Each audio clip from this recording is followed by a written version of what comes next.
আসসালামু আলাইকুম ওয়া রাহমাতুল্লাহি ওয়া বারাকাতুহু। আরে ভাই, তোরা এখন এখানে বসে আড্ডা মারছিস? তোরা কি দিনিয়াদের প্রোগ্রামে যাবি না? না ভাই, আমরা এখন বাটার মেলায় যাব আর প্যান্ডেল ফ্যান্ডেল ঘুরবো বলে বের হলাম। তোরা এখন যা, পরে আমরা যাব।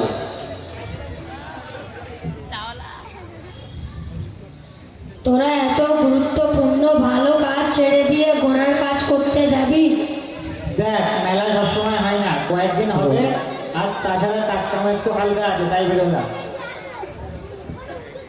ঘুরতে যাবি সে না হয় ঠিক আছে, কিন্তু বাটার মেলা এবং পূজার প্যান্ডেল দেখার জন্য কেন? এটা তো আমাদের বিধর্মীদের ধর্মীয় উৎসব। আমাদের বিধর্মীদের ধর্মীয় উৎসবে অংশগ্রহণ করা অবৈধ, যেহেতু কাফিরদের ধর্মীয় উৎসবে শিরকি আকীদায় ভরপুর। যেমন গণেশ চতুর্থী, দশমী, মূর্তি পূজা, হোলি, দেওয়ালি, ক্রিসমাস ইত্যাদি। এই সমস্ত উৎসবে অংশগ্রহণ করা হারাম। আরে ভাই, তোমরা এসব কি বলছো? হোলি দেওয়ালি তার সাথে উদযাপন করা যাবে না। আর আমরা অনেক সময় এই উৎসবের কারণে বাচ্চাদের খুশি করার জন্য পটকা ও বাজি কিনে দিই। তারা এইগুলোকে ফাটিয়ে আনন্দ করবে। তোমরা এইসব ফাটানো চলবে না কেন বলছো? না ভাই, আমরা আমাদের বাচ্চাদেরকে ক্রিসমাস দিবস এবং দিওয়ালি উপলক্ষ করে যে সমস্ত বাজি পটকা কিনে দিই, এটা যায় না। এটাও এক প্রকার তাদের ধর্মীয় উৎসবের অংশগ্রহণ হচ্ছে। ক্রিসমাসের সময় আমরা আমাদের বাচ্চাদেরকে তেমন ড্রেস কিনে দেবো, কেক কাটা একেবারে উচিত নয়।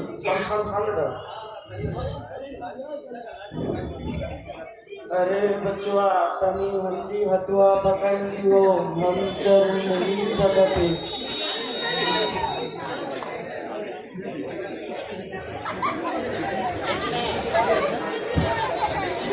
अरे ओ पुलिस आए, कब से शटर बटन कर जाते हो, तनी हल्दी हथुआ भी सुन लो।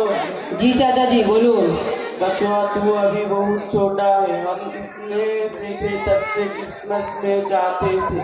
मेला में तो हम कदुआ के साथ जाते थे और धूमधाम से उनका दिया हुआ लड्डू मिठाई खाते थे। तब तो किसी ने मना नहीं किया। आज तो बहुत बड़ा हो गया, हमें चला रोकने। আসলে চাচাজি, এই সমস্ত বিষয় মানুষের কাছে আগে অবগত ছিল না এবং আমাদের কাছে সঠিক মশলা মশাইল বলার মতো ব্যক্তিও ছিল না এবং আমরা এই সমস্ত বিষয় জানতাম না। এখন আমরা দিনিয়াত মক্তবে বালেগান বেজে পড়ে জানতে পেরেছি। আর তাছাড়া আমি তো নিজের থেকে কিছু বলছি না, বরং এটা তো হাদিসের কথা।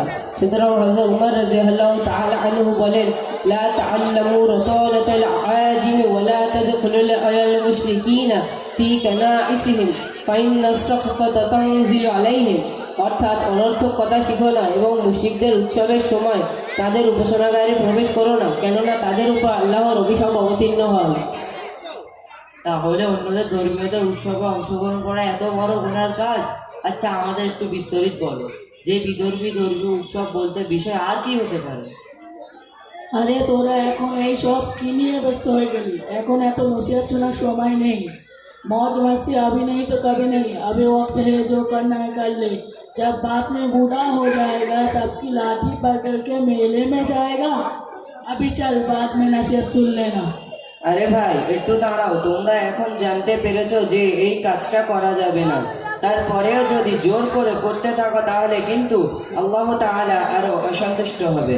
কেননা কোনো জিনিস জানার পরেও তার উপর আমল না করা অথবা ইচ্ছাকৃত ভুল করা দ্বিগুণ গুনাহের কাজ। তাহলে আমাদের বিষয়টা পরিষ্কার করে বলো। এই সমস্ত উৎসব উদযাপন করা অর্থাৎ তাদের উৎসবের সময় খুশিতে নিজের বাড়ির জন্য আসবাবপত্র ক্রয় করা এবং বিশেষ রান্না খাওয়ার আয়োজন। শিরিক বলতে কি বোঝায়? শিরিক আবার কি? শিরিক শব্দের অর্থ হলো অংশীদার করা। আল্লাহ তাআলার সত্তা ও গুণাবলীর মধ্যে কাউকে অংশীদার করা শিরিক। আল্লাহ তাআলার গুণাবলীতে শিরকের অর্থ হলো যে সমস্ত গুণাবলী কেবলমাত্র আল্লাহ তাআলার জন্যই নির্দিষ্ট, সে সমস্ত গুণাবলী অন্য কারোর জন্য সমর্থন করা। যেমন আল্লাহ ব্যতীত অন্য কাউকে রুজিদাতা এবং সন্তান সন্ততি প্রদানকারী মনে করা। কোনো নবী অথবা অলি সম্পর্কে এই বিশ্বাস রাখা যে আল্লাহর মতো উনিও অদৃশ্যের খবর জানেন। আল্লাহ তাআলার মতো অন্য কাউকে ইবাদতের যোগ্য মনে করা এবং তার উদ্দেশ্যে কোনো কাজ করা, যেমন কোনো কবর অথবা অথবা কোনো বুজুর্গের সামনে সেজদা করা, কোনো নবী অথবা অলির নামে রোজা রাখা এবং তাদের নামে জন্তু জুবা করা ইত্যাদি। গুনাহের মধ্যে কুফর ও শিরিক সব থেকে বড় গুনাহ। এই দুটি গুনাহ তওবা ব্যতীত মাফ হয় না। কুফর ও শিরিক অবস্থায় মৃত্যুবরণকারী সর্বদা জাহান্নামে থাকবে।